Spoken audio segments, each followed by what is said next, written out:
तो दोस्तों सुज़लॉन एनर्जी ने अपने क्वार्टर वन के नंबर को डिस्क्लोज कर दिया है। तो चलिए देखते हैं क्या है क्वार्टर वन के नंबर्स के अंदर डाटा क्रॉस में है।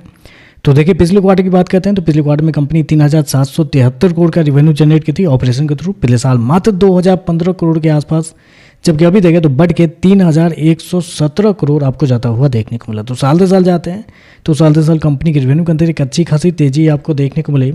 लगभग बोल सकते हैं 55% के आसपास का जंप आपको देखने को मिला है कंपनी के रेवेन्यू के अंदर।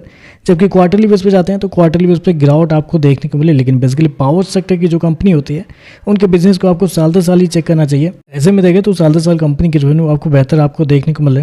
कंपनी यूज हो गया 3,117 करोड़ का रेवेन्यू इस क्वार्टर में, जबकि मेरे पास बहुत सारे मार्केट रिपोर्ट थे जिसमें जो एक रेंज निकल के आता है वो आपका निकल के आता है 3,250 से लेके 3,350 करोड़ के बीच में। इसका मानना मार्केट का मानना था कि इसके बीच में कंपनी का रेवेन्यू आपको आता हुआ देखने को मिल सकता है।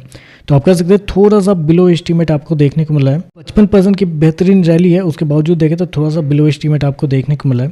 खर्चे की बात करते हैं, पिछले क्वार्टर में 3,273 करोड़ खर्च किए थे, पिछले साल 1,741 करोड़। अभी देखें तो कंपनी खर्चे 2,705 करोड़ आपको जाता हुआ देखने को मिला। तो खर्चे देखें तो खर्चे अभी ठीक है, कंट्रोल में आपको देखने को मिल रहे हैं।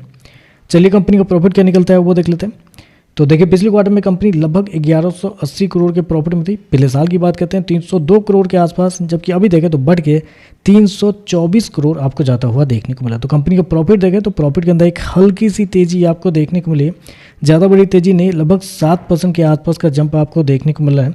जबकि रेवेन्यू आपका 55% के आसपास बढ़ा है, फिर भी देखें तो कंपनी के प्रॉफिट हल्के से ही बढ़ते हुए देखने को मिले। उसके पीछे का रीज़न आप कह सकते हैं कंपनी के टैक्स है, क्योंकि कंपनी को आज तक कभी भी देखें तो आप कंपनी को आज तक कभी भी टैक्स लगा नहीं है, लेकिन इस क्वार्टर में कंपनी को टैक्स पे करना पड़ा है।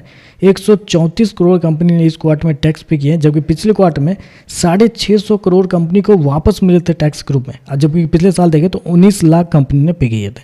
तो इस क्वार्टर में कंपनी ने टैक्स बहुत ज़्यादा पे किए हैं, या कह सकते हैं आप पहली बार कंपनी ने टैक्स अच्छा खासा पे किया है, जिसकी वजह से कंपनी का प्रॉफिट आपको ज़्यादा नहीं बढ़ते हुए देखने को मिला है। हालांकि कंपनी का प्रॉफिट देखें तो 324 करोड़ के आसपास है, जबकि मार्केट का अनुमान था 470 से लेकर 480 करोड़ के बीच में। लेकिन यहाँ पे देखें तो मार्केट का अनुमान से तो बहुत ही ज़्यादा कमजोर आप कर सकते हैं।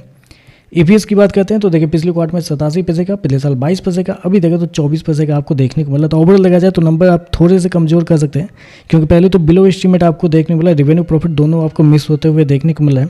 अब प्रॉफिट देखें तो प्रॉफिट के अंदर भी बड़ी तेजी नहीं है, प्रॉफिट हल्का सा बढ़ता हुआ देखने को मिला। मार्जिन के अंदर गिरावट आपको देखने को मिल रही है, क्योंकि जहां पिछले साल कंपनी का मार्जिन जो हुआ करता था 14.98% के आसपास, अभी देखें तो गिर के 10.58 आपको जाता हुआ देखने को मिला। मार्जिन के अंदर बड़ी गिरावट देखने को मिली है। तो ओवरऑल देखें तो नंबर थोड़े से कमजोर आप करना चाहेंगे, बाकी देखते हैं मार्केट इस पर कैसे रिएक्ट करता है। आज के लिए बस इतना ही। वीडियो पसंद आए तो लाइक कीजिएगा, साथ में साथ चैनल को सब्सक्राइब भी कीजिएगा। धन्यवाद।